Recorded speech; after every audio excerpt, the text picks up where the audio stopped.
Ce qui est intéressant, c'est d'essayer de comprendre comment les administrateurs et les actionnaires d'une multinationale perçoivent le monde, euh, perçoivent le pouvoir qu'ils ont, l'organisent. Euh, et Total est un bon cas d'école pour s'y intéresser parce que leurs dirigeants sont bavards.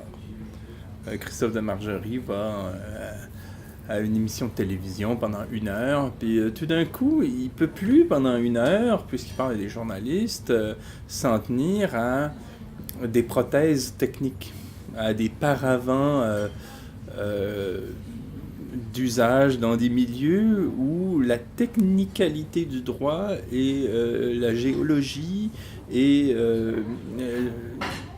le commerce euh, permettent à l'esprit d'être inconscient de ce qu'on fait. Là, tout d'un coup, il est obligé de se lancer dans la langue naturelle et de faire même de la philosophie politique, puis de dire, bon, euh, la politique, c'est la police c'est la cité, c'est la vie organisée suppose les entreprises, donc la politique, c'est l'entreprise. Bon, et là, il nous fait comme ça une sorte d'exposé de philosophie politique qui aurait même pas la moyenne en terminale. Là. C'est vraiment quelque chose qui...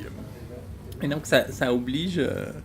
Donc, c'est intéressant d'être confronté à des dirigeants bavards. Patrick Pouyanné fait pas exception aujourd'hui. Et il nous parle.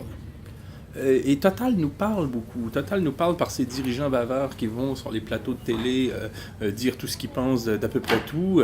Le réchauffement climatique, les décisions économiques du gouvernement français, les mobilisations populaires quand on veut protester contre la loi travail, les réfugiés syriens.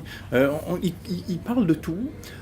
Ça peut être leurs historiens appointés qui font l'histoire de la firme, ça peut être des communiqués de presse qui portent sur toutes sortes de conjonctures, ce sont des rapports annuels, ce sont des déclarations de tout genre, qui nous parlent. C'est une firme qui nous parle. Et moi, ce que j'ai tout simplement voulu faire, c'est l'écouter. Écouter ce qu'elle nous dit, écouter son propos, comprendre aussi le sous-texte qui...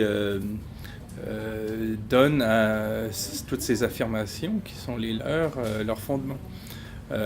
Comprendre aussi quels sont les ressorts qui permettent tout d'un coup de dire telle ou telle chose. Quand elle nous dit, par exemple, on est fiers d'être en Afrique du Sud depuis 1954, ça veut bien dire qu'on a collaboré avec un certain régime raciste qui était vilipendé par tous les démocrates du monde, quoi. Et qu'on a même tiré profit de cette situation avantageuse sur un plan concurrentiel. Pendant qu'on avait l'appui de la France au Conseil de sécurité de l'ONU qui s'abstenait de voter un certain nombre de projets de sanctions. Bon.